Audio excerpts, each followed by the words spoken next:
ओम नमो भगवते वासुदेवाय नारायणं नमस्कृत्य नरं चैव नरोत्तमं देवीं सरस्वतीं व्यासं ततो जयमुदीरये। हे कृष्ण करुणा सिन्धु दीनबन्धो जगत्पते गोपेश गोपिका कान्त राधा कान्त नमोस्तुते। तप्त काञ्चन गौरांगी राधे वृन्दावनेश्वरी वृषभानुसुते देवी प्रणमामि हरिप्रिये।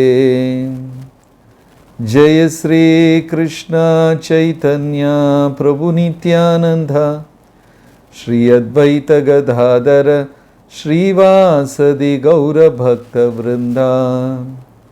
हरे कृष्ण कृष्ण कृष्ण हरे हरे, हरे राम राम राम हरे हरे।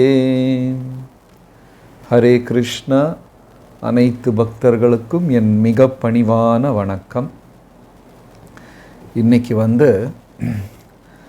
இரண்டு விதமான மனிதர்களை பற்றி பார்க்க போகிறோம்.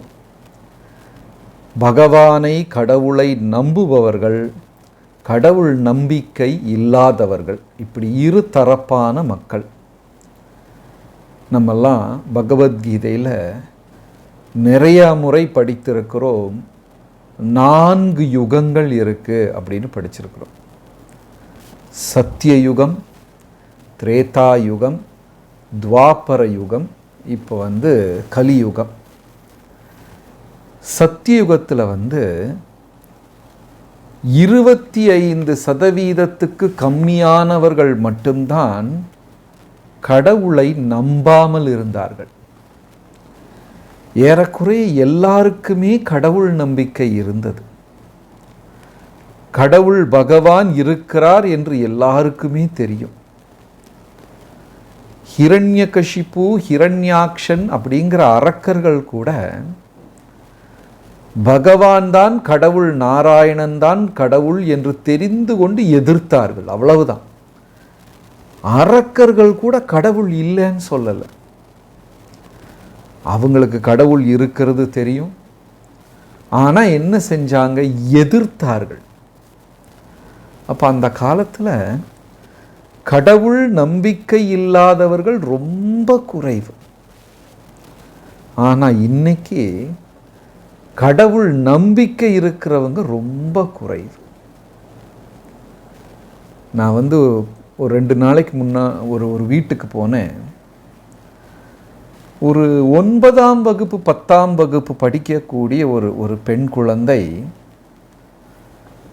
என்கிட்ட கேட்குறாங்க, நீங்கள் அறிவியல் பூர்வமாக கடவுள் இருக்கிறாருன்னு உங்களால் ப்ரூவ் பண்ண முடியுமா, நிரூபணம் செய்ய முடியுமா? ஒரு 9ஆம் வகுப்பு குழந்தை, என்ன 13 வயசு 14 வயசு இருக்கும் அந்த பாப்பாக்கு.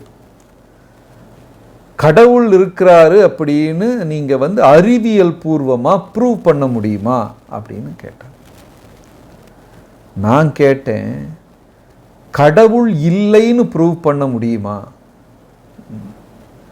அந்த பிள்ளைக்கு சரியாக புரியல. அப்போ நான் மறுபடியும் சொன்னேன், எந்த ஒரு விஷயவுமே வேரில் போயாச்சுன்னா கடவுளை நம்பித்தான் ஆக வேண்டும். இவ்வளவு அறிவியல் வளர்ச்சி என்று பேசுகிறோமே, கடைசியில் சாப்பாட்டுக்கு இயற்கையை போய் நாடித்தான் ஆக வேண்டும். ஏதாவது லேபில் போய், லெபார்டரியில் போய் கத்திரிக்காய் வெண்டைக்காயெல்லாம் செஞ்சிட முடியாது. கடைசியில் சாப்பிட வேண்டும் என்றால் இயற்கையை நம்பித்தான் ஆக வேண்டும். ஆனால் இந்த காலகட்டத்தில் அது ஒரு ஒரு என்ன சொல்கிறது, ஒரு ஃபேஷன். கடவுள் இல்லை அப்படின்னு சொல்வது ஒரு நாகரீகம். என்னப்பா படித்தவனாக இருக்கிற நீ ஏன் போய் கடவுளை நம்புகிற? கடவுளை நம்புனா மூட நம்பிக்கை அப்படிங்கிற ஒரு நிலைக்கு கொண்டு வந்துட்டாங்க. ஆனால் அந்த காலத்தில் அரக்கர்கள் கூட கடவுள் இருக்கிறாரு என்று அவர்களுக்கு தெரியும், ஆனால் எதிர்த்து கொண்டிருந்தார்கள், அவ்வளவுதான், இல்லைன்னு சொல்லல். கர்ணன் செய்த தவறு, ராவணன் செய்த தவறு, ஹிரண்யகசிபு செய்த தவறு, இவங்க எதிர்த்தார்கள். 2 முறை பகவான் கர்ணரை பார்த்து, கர்ணா, நீ குந்தியின் மகன், நீதான் மூத்த பாண்டவன் கர்ணா, நீ பாண்டவர்கள் கூட சேர்ந்துட்டேன்னா 2 விஷயத்தில் அது ரொம்ப நல்லது. எப்படி? போர்ல வெற்றி கண்டிப்பாக பாண்டவர்கள் தான் வெற்றி அடைவார்கள், அதில் சந்தேகமே கிடையாது.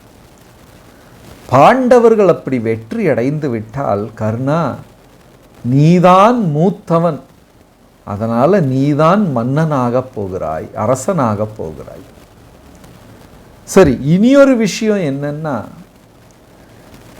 நீ குந்தியின் மகன் என்று அறிந்தால் சில நேரம் துரியோதனன் கூட உன்கிட்ட இருக்கிற நட்பால அன்பால போர் வேண்டாம் என்று விட்டுவிட முடியும். அதனால கர்ணா, நீ பகவானுடன் சேர்ந்து கொண்டால் 2 விதத்திலையும் அதுதான் நல்லது அப்படின்னு 2 முறை பகவான் போய் கர்ணனுக்கு எடுத்து உபதேசம் செய்தார். ஆனால் கர்ணன் இல்லை, துரியோதனன் என்னுடைய நண்பன், துரியோதனன் தவறே செய்தாலும் சரி, நான் அந்த நட்பை விட்டு கொடுக்க மாட்டேன் அப்படின்னு சொன்னார். அதை புராணங்கள் எதிர்க்கிறது. அது தவறு. கர்ணனின் நிலைப்பாடு, கர்ணனின் நிலை தவறான நிலை என்று புராணங்கள் சொல்லுகிறது. ஆனால் நிறைய மனிதர்கள் அதை சரி என்று நம்புகிறார்கள். இப்போ பாருங்க, உங்களுக்கு ஒரு உயிருக்கு உயிரான நண்பர் இருக்கிறார்னு வச்சுக்கோங்க. ரொம்ப வருஷமா சின்ன பிள்ளையிலிருந்தே பழகி கொண்டிருந்த நண்பர், உயிருக்கும் மேலான நண்பர், ரொம்ப பிடிக்கும் உங்களுக்கு அவரை. அந்த நண்பர் ஒரு நாளைக்கு சொல்றாரு, ஐயா வாங்க, நான் பக்கத்தில் இருக்கிற பேங்கை கொள்ளையடிக்க போகிறேன், ஒரு வங்கியை கொள்ளையடிக்க போகிறேன், நீ என் நண்பன் தானே, உதவி செய், கூடவா அப்படின்னா, ஐயோ என் நண்பனை விட்டு பிரியவே மாட்டேன் அப்படின்னு சொல்லி நம்மளும் பேங்க் கொள்ளையடிக்க போயிடுவோமா? அவ்வளோதான், துண்டக்கானோம் துணியக்கானோன்னு ஓடி போயிடுவோம். அப்புறம் அந்த ஏரியாலேயே இருக்க மாட்டோம். ஏனென்றால் அவன் தவறு, எவ்வளவுதான் உயர்ந்த நண்பனாக இருந்தாலும் அவன் தவறு செய்கிறான் என்று தெள்ளத் தெளிவாக நமக்கு தெரியும். அப்போ உண்மையான நண்பன் என்ன செய்ய வேண்டும்? நீ பேங்கெல்லாம் கொள்ளையடிக்காதப்பா, அதெல்லாம் பெரிய தப்பு, பிடிச்சு உள்ள போட்டுருப்பாங்க, வாழ்க்கையே கெட்டு போய்விடும், சீரழிந்து விடும் என்று நல்ல வார்த்தை சொல்லி அவனை நல்வழியில் கொண்டு வர வேண்டும். ஆனா துரியோதனன் செய்வது தவறு என்று உணர்ந்து கொண்டும் கர்ணன் கடைசி வர கூடவே நின்ன, அது தவறு. ஆனா இந்த கர்ணன் நட்பு மட்டும் கிடையாது, நட்பு நட்பு என்று வெளியில் சொன்னாலும் உள்ளுக்குள்ள கர்ணனுக்கு ஒரு சிறு பொறாமை. யாரிடம்? அர்ஜுனனிடம் ஒரு பொறாமை. எப்படியாவது உலகம் தன்னை அர்ஜுனனை விட பெரியவன் என்று பறைசாற்றி கூற வேண்டும், அதை தன் காதால் கேட்க வேண்டும் என்று உள்ளுக்குள்ள ஒரு ஆசை. ஆனா அதை வெளியே சொல்லல. இது எப்படின்னா, திருமண வீட்டில் பந்தியில் உட்காந்துக்கிட்டு ஐயா பக்கத்து இலைக்கு சாம்பார் அப்படின்னு சொல்லுவாங்க. ஏன்? எனக்கு சாம்பார் வேணும், ஆனால் எனக்கு வேணும் என்று கேட்டால் ஒரு குறைவு, அதனால் பக்கத்து இலையில் சாம்பார் என்று சொல்லுவார்கள். அந்த மாதிரி எப்படியாவது அர்ஜுனனை தோற்கடித்து விட வேண்டும் தன் தம்பி என்று அறிந்தும் கூட அந்த பொறாமை, போட்டி குறையவே இல்லை. நம்ம போட்டி போடுவோம், ஆனால் என் அண்ணன் தம்பி என்று தெரிந்து விட்டால் வேண்டாம் என்று வைத்து விடுவோம். கலிகாலத்தில் அப்படி யாரும் வைக்க மாட்டாங்க. ஆனால் அர்ஜுனன் தன் தம்பி என்று தெரிந்து கூட கர்ணன் எப்படியாவது அர்ஜுனனை தோற்கடித்து விட வேண்டும் அப்படின்னு கங்கணம் கட்டி கொண்டு ஆடினார். ஆனா இவங்கெல்லாம் கலியுகத்தில் இருக்கும் மனிதர்களை விட ரொம்ப உயர்வானவர்கள். ஏன் அப்படின்னா, கடவுளை ஒப்புக்கொண்டார்கள், நம்பினார்கள், ஆனால் எதிர்த்தார்கள், அவ்வளவுதான். அந்த காலகட்டத்தில் இருந்த அரக்கர்கள் எல்லாருமே எதிர்த்தார்கள், இல்லை என்று சொல்லவில்லை. ஆனால் கலிகாலத்தில் இருக்கிறவங்க கடவுளே இல்லை என்று கூறுகிறார்கள். அதை விட மோசமானவர். இருக்கிறாரா, நீ பார்த்துருக்கிறியா, காமிச்சு கொடு அப்படின்ற வாதம் செய்வார்கள். அப்போ இன்னைக்கு நம்ம பார்க்குற ஸ்லோகம் அதுதான். 15வது அத்தியாயத்தில் 16வது ஸ்லோகம். துவாவ் இமௌ புருஷௌ லோகே க்ஷரஹ ச அக்ஷர ஏவ ச க்ஷரஹ சர்வாணி பூதானி கூட்டஸ்தோ அக்ஷர உச்சதே. அர்ஜுனா, 2 விதமான மனிதர்கள் உண்டு. துவாவ் இமௌ புருஷௌ லோகே, 2 விதமான மனிதர்கள் உண்டு. பாருங்க, ஆங்கிலத்தில் கூட டபுள் ட்ரிபிள் என்றெல்லாம் சொல்வார்கள். இந்த டபுள் ட்ரிபிள் அப்படிங்கிற ஆங்கில வார்த்தை சமஸ்கிருத வார்த்தையிலிருந்து போனது. டபுளுக்கு தமிழ் சமஸ்கிருதத்தில் துவா, துவந்துவம், துவா அப்படின்னா 2, அதுல இருந்து தான் டபுள் அப்படின்னு போச்சு. த்ரிலோகம், த்ரிலோகம் அப்படின்னா 3 உலகம். சிவபெருமான் கையில் இருக்கிற அந்த வேலுக்கு என்ன பெயர்? சிவபெருமான் கையில் ஒன்று வச்சிருப்பாரு, 3 முள்ளு மாதிரி இருக்கும் மேலே, என்ன பெயர்? திரிசூலம். திருசூலம், திரிசூலம் என்று சொல்வார்கள். அப்படின்னா 3 சூலம் அப்படின்னா ஈட்டி, 3 ஈட்டி ஒன்றாக சேர்ந்தது. அப்போ ட்ரிபிள். அந்த த்ரி அப்படிங்கிற வார்த்தை சமஸ்கிருதத்திலிருந்து தான் ஆங்கிலத்தில் போயிருக்கிறது. அப்போ துவாவ் இமௌ புருஷௌ லோகே, 2 விதமான மனிதர்கள் இருக்கிறார்கள். க்ஷரஹ ச அக்ஷரஹ, அழியக்கூடியவர்கள், அழியாதவர்கள். இந்த பௌதீக உலகத்தில் இருக்கக்கூடியவர்கள் அழியக்கூடியவர்கள், ஆன்மீக உலகத்தில் இருக்கக்கூடியவர்கள் அழியாதவர்கள். நம்ம கஷ்டப்பட்டு எல்லாமே இந்த உலகத்தில் செய்து கொண்டிருக்கிறோம். என்னதான் செஞ்சாலும் எல்லாமே அழிந்து விடக்கூடிய விஷயம்தான். எதற்கு முக்கியத்துவம் கொடுக்க வேண்டும் என்று தெரியாமல் இருக்கிறோம். நாம் சேர்க்கும் செல்வம், உறவுகள்லாம் அப்படியே நிரந்தரமாக இருக்குமா? ஒரு நாளைக்கு அழிந்து போகும். செல்வம் நிரந்தரமாக இருக்குமா? செல்வமும் அழிந்து போகும். நமது உடல், நமது ஆரோக்கியம் எல்லாமே ஒரு நாளைக்கு அழிந்து போகும். நிலையானது எதுவுமே கிடையாது. நிலையானது பக்தி, பகவானுக்கு நாம் செலுத்தக்கூடிய தொண்டு, கைங்கரியம், சேவைகள், நாம ஜபம், இதுதான் முக்கியம். ஆனால் அதற்கு முக்கியத்துவம் கொடுப்பது கிடையாது. இப்போ பாருங்க, காலையில் எந்திரிச்ச உடனே நிறையா நாள் ஜபம் பண்ண மாட்டோம். தூங்கிட்டோம், சரி இன்னைக்கு ஒரு மூடு சரியில்லை, நாளைக்கு பண்ணுறேன், அப்படி இப்படியெல்லாம் சொல்லுவோம். ஆனால் உங்கள் வாழ்க்கையில் இப்போ உங்களுக்கு 20 வயது, 40 வயது, 50 வயது, 70 வயது, பலவிதமான தரப்பில் மக்கள் இருக்கீங்க. இங்கே மதிய உணவை மறந்தவர்கள் யாராவது உண்டா? ஒரு நாளைக்கு நான் சாப்பிட மறந்துட்டேன்ப்பா. இப்போ பாருங்க, வகுப்பில் 200 300 பேர், பக்கம் 270 பேர் இருக்கிறோம். ஒரு நாளைக்காவது சாப்பாட்டை மறந்துருப்போமா?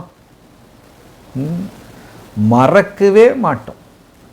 சுடுகாட்டுக்கு போனா கூட டிஃபன் பாக்ஸ் பொட்டலம் கட்டி தான் எடுத்துட்டு போவோம். ஒரு நாள் கூட, இப்ப எனக்கு 50 வயது ஆகுது, ஒரு நாள் கூட நான் சாப்பாட்டை மறந்தது கிடையாது. எங்கேயாவது வெளியூருக்கு போகணும்னா சாக்கா கட்டியாவது எடுத்துட்டு போயிடுவோம்.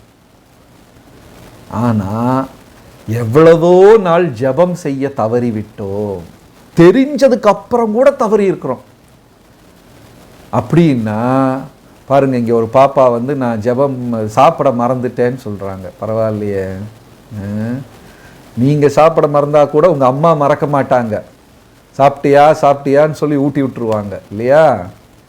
குழந்தைக சில நேரம் விளையாட்டில் மறந்து விடுவார்கள், இருந்தாலும் அந்த குழந்தையின் தாய் ஒருபோதும் மறக்க மாட்டாங்க. அப்போ நம்ம ஜபத்தை மறந்துடுறோம், பகவானுக்கு சேவை செய்வதை மறந்து விடுகிறோம், ஆனால் உணவை மறக்கல. அப்போ எதற்கு முக்கியத்துவம் கொடுத்தோம்? அந்த லௌகீகமான விஷயங்களுக்குத்தான், பௌதீக விஷயங்களுக்குத்தான் நாம் முக்கியத்துவம் கொடுத்திருக்கிறோம். தலைகீழான வாழ்க்கை.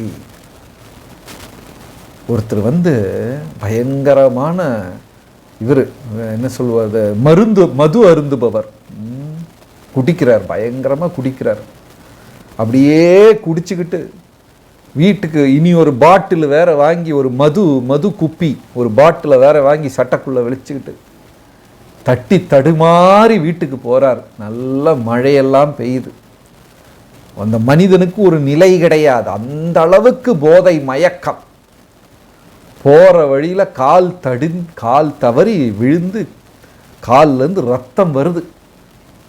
அந்த மனுஷன் கால் உடைஞ்சு ரத்தம் வருவதை கூட கவனிக்காமல் அந்த பாட்டில் உடைஞ்சிருச்சா அப்படின்னு ஒரு ஆதங்கத்தில் தேடுறாராம். அப்பா நிம்மதி, பாட்டிலுக்கு ஒன்றும் ஆகலை. அந்த மனிதன் எதற்கு முக்கியத்துவம் கொடுத்திருக்கிறார்? தன் கால் உடைந்து ரத்தம் போகிறது, அதை கூட கவனிக்காமல் அந்த மது பாட்டில், அந்த இது கோப்பை உடையாமல் இருக்கணும் அப்படின்னு பார்த்துருக்கு. இதுதான் லௌகீகவாதி.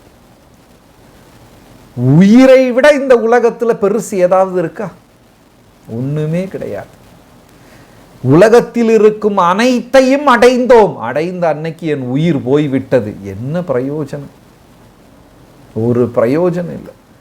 இருந்தாலும் நம்ம ஆன்மீகத்தை விட லௌகீகதைக்கு தான் முக்கியத்துவம் கொடுப்போம். அந்த சிந்தனையில மாற்றம் வரணும். அதுக்காக நீங்க யாரும் லௌகீக விஷயத்தை மறந்து விட வேண்டாம் என்று சொல்லலை. அதெல்லாம் சரியாக செய்யுங்கள். ஆனா அந்த கூட்டத்தில் ஆன்மீகத்திற்கும் முக்கியத்துவம் கொடுக்க வேண்டும். அப்போ இரண்டு விதமான அர்ஜுனா, இரண்டு விதமான மனிதர்கள் உண்டு, அழியக்கூடியவர்களும் அழியாதவர்களும். இந்த பௌதீக உலகத்தில் இருப்பவர்கள் எல்லாம் அழியக்கூடியவர்கள், ஆன்மீக உலகத்தில் அழிவே இல்லாதவர்கள். இரண்டு விதம் அப்படின்னு சொல்றார். அடுத்தது 15வது அத்தியாயத்தில் 17வது ஸ்லோகம். உத்தம புருஷஸ்த்வன்ய பரமாத்மேதி உதாஹ்ருதாம் யோ லோகத்ரயமாவிஷ்ய பிபர்த்தி அவ்யய ஈஸ்வரஹ. அர்ஜுனா, முதல் ஸ்லோகத்தில் என்ன சொல்றாரு? இரண்டு விதமான மனிதர்கள், அழியக்கூடியவர்கள், ஆன்மீக உலகத்தில் அழியாதவர்கள். இப்ப பகவான் என்ன சொல்றாருன்னா, இவர்கள் இருவரை தாண்டி இனி ஒருத்தர் இருக்கிறாரு. அழியக்கூடியவர்கள், அழியாதவர்கள், இவர்கள் இருவரையும் தாண்டி இனி ஒருத்தர் இருக்கிறார். அவர் பரமாத்மா. அவர் இந்த மூன்று உலகத்திற்குள்ளும் எல்லா இடத்திலையும் என்ன சொல்றாரு, சக்தியாக மறைந்து எல்லா தூணுல, துரும்புல, இலையில, மரத்துல, செடி கொடிகள் அனைத்து இடத்திலையும் அவர் இருக்கிறார். அவருக்கு அழிவே கிடையாது. அர்ஜுனர்கிட்ட கிருஷ்ணர் சொல்றார், அர்ஜுனா, நீயும் எவ்வளவோ காலமாக இருக்கிறாய், நானும் எவ்வளவோ காலமாக இருக்கிறேன். நம்ம ரெண்டு பேருக்கும் முதலும் கிடையாது, முடிவும் கிடையாது. நீ பிறவிகள் பிறந்து பிறந்து பிறந்து நமக்கு யாருக்கு தெரியும்? போன ஜென்மத்தில் நம்ம கருப்பாம்பூச்சியா இருந்தோமா, எலியா இருந்தோமா, ஒன்றும் தெரியாது. இந்த பிறவியில் எலியை பார்த்த உடனே கத்துறவங்க உண்டு, கருப்பாம்பூச்சியை பார்த்த உடனே பயந்து போய் கத்துறவங்க உண்டு. நம்ம கூட அதவா இருந்திருப்போம், யாருக்கு தெரியும் இல்லையா? அப்படி கருப்பாம்பூச்சியா பிறந்து அங்கே ஒரு கருப்பாம்பூச்சி கணவன், மனைவி, கருப்பாம்பூச்சி குழந்தைக, அப்படி ஒரு குடும்பம், எவ்வளவு பிறவிகள் நிறைய எடுத்திருக்கிறோம். ஆனா அர்ஜுனா, நீ அனைத்தையும் மறந்து விட்டாய், நான் மறக்கவில்லை. எவ்வளவோ பிறவிகள் எடுத்திருக்கிற, நீ எல்லாத்தையும் மறந்துட்ட, நான் மறக்கல. கிருஷ்ணர் சொல்றாரு, நான் தான் உனக்கு ஸ்மிருதி ஞானம் அபோஹனம் ச, உனக்கு நினைவையும் மறதியையும் நான் தான் கொடுத்தேன் என்று சொல்லுகிறார் கிருஷ்ணர். சரி, நினைவை கொடுக்கிறது நல்ல விஷயம், மறதி எப்படி நல்லதாகும்? ஒரு பள்ளிக்கூடத்தில் படிக்கும் மாணவன் படிச்சுக்கிட்டு பரீட்சைக்கு போறான், எல்லாமே நினைவில் இருந்தால் நல்ல விஷயம்தானே, எழுதி ஜெயிச்சிடலாம், வெற்றி பெற்று விடலாம். ஆனால் கிருஷ்ணர் இங்கே என்ன சொல்றாரு, உனக்கு மறதியையும் நான் தான் கொடுத்தேன் என்று சொல்லுகிறார். மறதி எப்படி நல்லதாகும்? பரீட்சையில் போய் உட்கார்ந்து எல்லாம் மறந்து போச்சுன்னா கெட்டு போயிருமே. நினைவு எப்படி மனிதனுக்கு உதவி செய்கிறதோ அதே மாதிரி மறதியும் மனிதனுக்கு உதவி செய்கிறது. யோசிச்சு பாருங்க, நம்ம தெருவில் நடந்து போயிட்டு இருக்கிறோம், நமக்கு மறதியே கிடையாது. கணவன் மனைவியா 2 பேர் நடந்து போறாங்க, முன்னாடி ஒருத்தர் வர்றார், அவர் யாரு? போன ஜென்மத்தில் கணவர். கொஞ்ச தூரம் போனோன்னு வேற 2 பேர் வர்றாங்க, அவங்க யாரு? அதுக்கு முந்தின ஜென்மத்தில் கணவன் மனைவி. ஒரு ஜென்மத்தில் அவங்கள கத்தி எடுத்து குத்தி இருக்கிறோம். இது எல்லாம் நினைவுக்கு வந்து விட்டால் வாழ்க்கை அலங்கோலமாகிவிடும் இல்லையா? மனிதனால நிம்மதியாக வாழவே முடியாது. மறதி கூட அப்போஹனம். கிருஷ்ணர் சொல்றார், அர்ஜுனா மத்தக ஸ்மிருதி ஞானம் அப்போஹனம் ச, நான் தந்த மறதி கூட உனக்கு நல்லதுதான். நம்ம கூட வாழ்க்கையில எல்லாருமே கவலைப்பட்டிருக்கிறோம், அனுபவித்திருக்கிறோம். சில நேரத்தில் மனதால் தாங்க முடியாத கவலைகள் எல்லாம் நாம் அனுபவித்திருக்கிறோம். நீங்க எல்லாரும் அனுபவிச்சிருப்பீங்க. ஆனா பாருங்க, ரொம்ப கவலையா போய் படுத்து தூங்கும்போது காலையில் எந்திரிச்சா அந்த மனதின் பாரம் பாதியா குறைஞ்சிரும். கிருஷ்ணர் சொல்றாரு, அந்த ஆத்மா கவலைப்படும் பொழுது அவன் உறக்கத்தில் நான் அவனை கட்டி தழுவுகிறேன், அவனுடைய கவலையெல்லாம் நான் குறைத்து விடுகிறேன் என்று சொல்லுகிறார். நமக்கு எல்லாருக்கும் அந்த அனுபவம் உண்டு. ரொம்ப கோபம், அவன் கையில் கிடைச்சா 4 அடி கொடுக்கணும்னு எல்லாம் முடிவு பண்ணுவோம். ஆனால் தூங்கி எந்திரிக்கும் போது அந்த கோபம் பாதியாக கொடுக்கணும். பாருங்க, இங்கே ஒருத்தர் காயத்ரி இருக்கவங்க மெசேஜ் போட்டிருக்காங்க, இதே மாதிரி கடன் கொடுத்தவங்கெல்லாம் மறந்து போனால் ரொம்ப நல்லா இருக்கும்னு. கரெக்டு. இப்போ எவ்வளவு யோசிக்கிறாங்கன்னு பாருங்களேன். இவ்வளவு புத்தி பகவத்கீதையில் இருந்திருந்தால் பண்டிதர்களாயிருப்பாங்க. கடன் கொடுத்து அதே மாதிரி நமக்கு கிடைக்கிறதும் நம்ம மறந்து போயிடுவோம், எல்லாம் மறந்து போச்சுன்னா. அப்போ மனதுக்கு ரொம்ப வலி தரக்கூடிய விஷயங்களை கடவுள் மறக்க வைக்கிறார். தூக்கத்தில் மறந்துடுவோம். உபனிஷத்துல ஒரு அழகான ஸ்லோகம் என்னன்னா, கடவுளின் படைப்பின் வியப்பை சொல்லுகிறார்கள். எவ்வளவு பெரிய வியப்பு! என்னன்னா, உடலால் தாங்க முடியாத நிலைக்கு ஒரு மனிதனுக்கு வலி வரும்போது அவன் சுயநினைவை இழந்து விடுகிறான், அன்கான்ஷியஸ் ஆயிறான். ஏன்னா நமக்கு வலி ஒரு லெவல், ஒரு கட்டம் வரை தான் வலி தாங்க முடியும். அதுக்கு மேல வலி வரும்போது அந்த உடல் என்ன பண்ணுதான், சுயநினைவை இழந்து விடுகிறது. கடவுள் தந்த அனுகிரகம். இப்ப பாருங்க, நகம் வெட்டும் போது கொஞ்சம் ஏத்தி வெட்டிட்டோம்னா கொஞ்சம் கையெல்லாம் வலிக்கும், அந்த வலியை நம்ம தாங்கிக்கலாம். ஒரு மனிதனோட விரலை பிடிச்சி உடைச்சா அந்த வலியை தாங்க முடியுமா? சில நேரத்தில் விபத்துல எல்லாம் போய் மாட்டிக்கொள்ளும் பொழுது நமக்கு தாங்க முடியாத வலி வரும் பொழுது கடவுள் பரமாத்மா என்ன செய்கிறாராம், அந்த உயிரின் சுயநினைவை எடுத்து விடுகிறார். அன்கான்ஷியஸ் ஆயிடுவாங்க. ஏன்னா அவனால் அதுக்கு மேல வலி தாங்க முடியாது. அவன் சுயநினைவை எடுத்து விடுகிறார். இருந்தாலும் வெறித்தனமான ரஜோகுணம், தமோகுணம், இந்த குணத்தில் வெறித்தனமான மனிதர்கள் எல்லாம் உண்டு. நீங்க ஹிட்லரை பத்தி கேள்விப்பட்டிருப்பீர்கள். ஒரு காலத்துல ஒரு சர்வாதிகாரி இருந்தார் ஹிட்லர். அவர் கையோ காலோ உடைஞ்சு போய் அறுவை சிகிச்சை செய்கிறாங்க, ஆப்ரேஷன் பண்றாங்க. உடனே டாக்டர் சொல்றாரு, ஐயா உங்களால வலி தாங்க முடியாது, நல்ல வலியா இருக்கும், உங்களுக்கு நான் மயக்க ஊசி போடுகிறேன், அனஸ்தீஷியா போடுறேன். அப்படிங்கும்போது அந்த ஹிட்லர் சொன்னாராம், நீ மயக்க ஊசி எல்லாம் போடாத, இது என் உடல், என் வலி, நான் தாங்கிக் கொள்ளுகிறேன் அப்படின்னு சொன்னாராம். ஆனால் இது நல்ல விஷயம்தான். ஆனால் இது ரஜோகுணம், தமோகுணம், சாத்விக குணத்தில் கிடையாது. சாத்விக குணத்தில் இருக்கிறவன் என்ன யோசிப்பான்னா, ஐயா கிருஷ்ணா, இந்த உலகத்தில் யாருக்குமே வலி வரக்கூடாது என்று பிரார்த்தனை செய்வான். மற்றவர்கள் வலியை தன் வலியாக நினைத்து கொள்வான். யாருக்குமே இந்த கஷ்டத்தை கொடுத்துடாத, யாருக்குமே வலியை கொடுத்து விடாதே என்று அனைவருக்கும் சேர்த்து பிரார்த்தனை செய்வான் ஒரு பக்தன். அந்த காலத்தில் ரொம்ப வேடிக்கையாக சொல்லுவாங்க, காலையில் எந்திரிச்ச உடனே முருகா என்னை மட்டும் காப்பாற்று அப்படின்னு மக்கள் பிரார்த்தனை செய்வார்களாம். அடுத்தவன்லாம் எப்படியோ போட்டு என்னை மட்டும் காப்பாற்று அப்படின்னு சொல்லி. சுயநலவாதிகள்.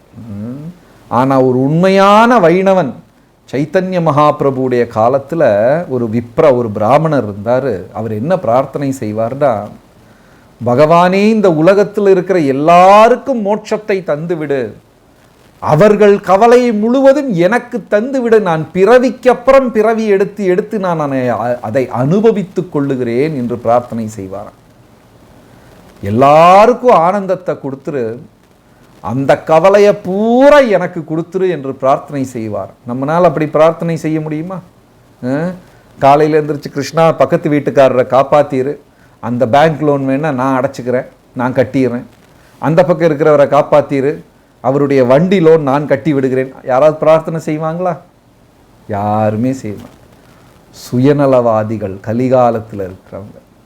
இப்போ பகவான் சொல்லுகிறார் இந்த ஸ்லோகத்தில், அர்ஜுனா முதல்ல என்ன சொல்றார்? இரண்டு தரப்பில் உள்ள மக்கள் உண்டு, அழியக்கூடியவர்கள், அழியாதவர்கள்.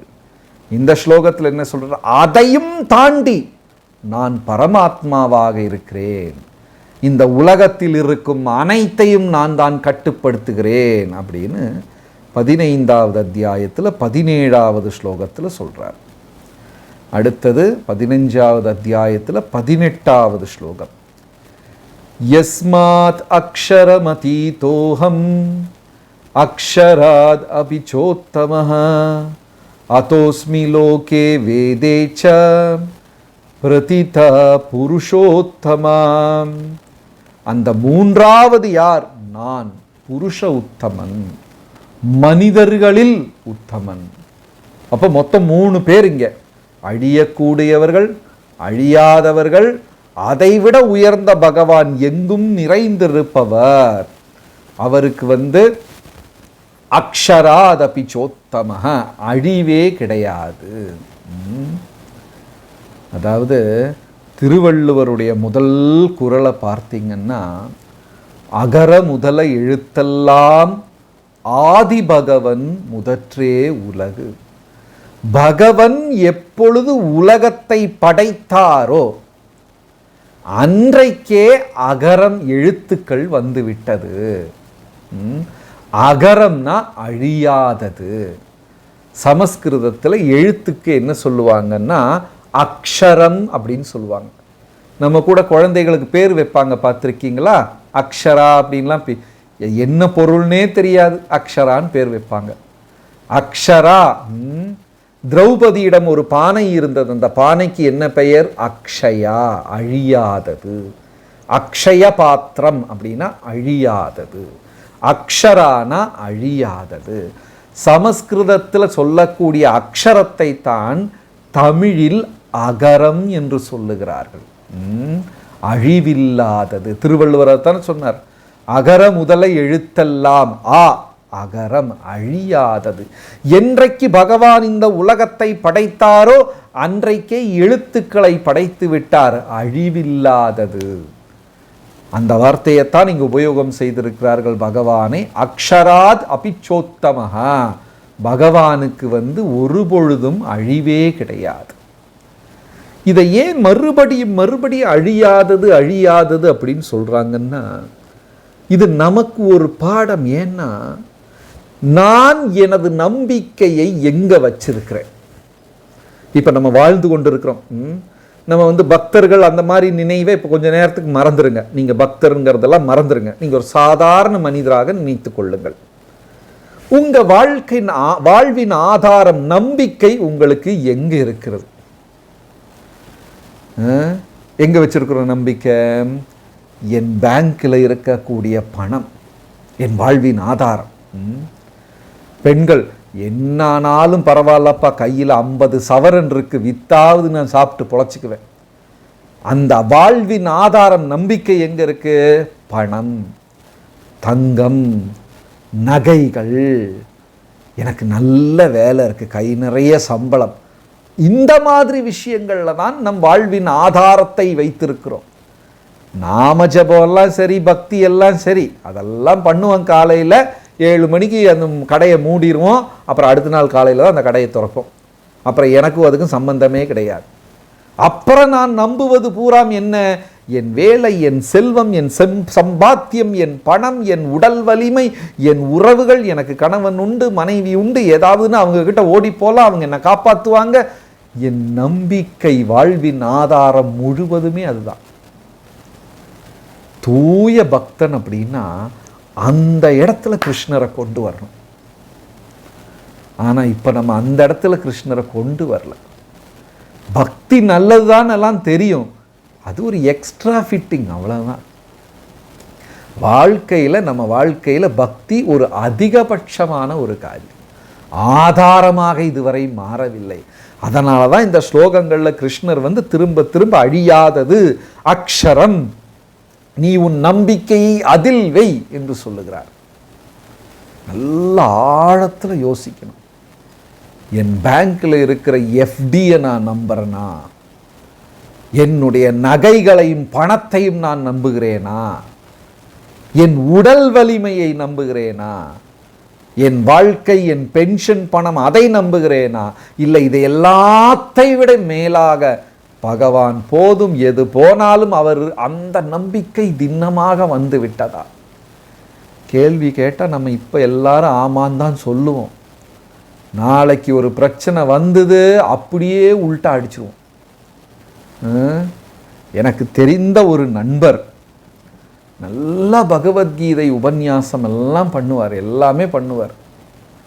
அந்த மேடையிலிருந்து இறங்கின உடனே, நான் ஒரு வாரம் உபன்யாசம் பண்ணியிருக்கிறேன், எனக்கு எவ்வளவு தட்சணை அப்படின்னு கேட்பார். கொஞ்சம் கம்மியாயிடுச்சுன்னா, யார் கொடுப்பா, என் வீட்டில் பிள்ளைகள்லாம் இருக்குது, வாய் வயிறு இருக்குது அப்படின்னு சொல்லி சண்டைக்கு போயிடுவார்.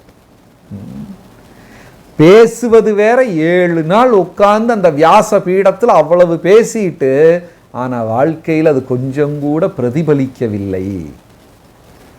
அதாவது இது ஒரு ஆழமான கேள்வி. உன்னுடைய முழு நம்பிக்கையும் அழியாத கிருஷ்ணர் மேல வைத்து கொண்டிருக்கிறாயா, அழியக்கூடிய மற்ற விஷயங்களில் வைத்து கொண்டிருக்கிறாயா அப்படிங்கிறதா இங்க கேள்வி. அக்ஷரா, அந்த நம்பிக்கை வந்துவிட்டால் அவன் தூய பக்தன். ஹரே கிருஷ்ணா. நன்றி. அடுத்த வகுப்புல சந்திக்கலாம். ஹரே கிருஷ்ணா.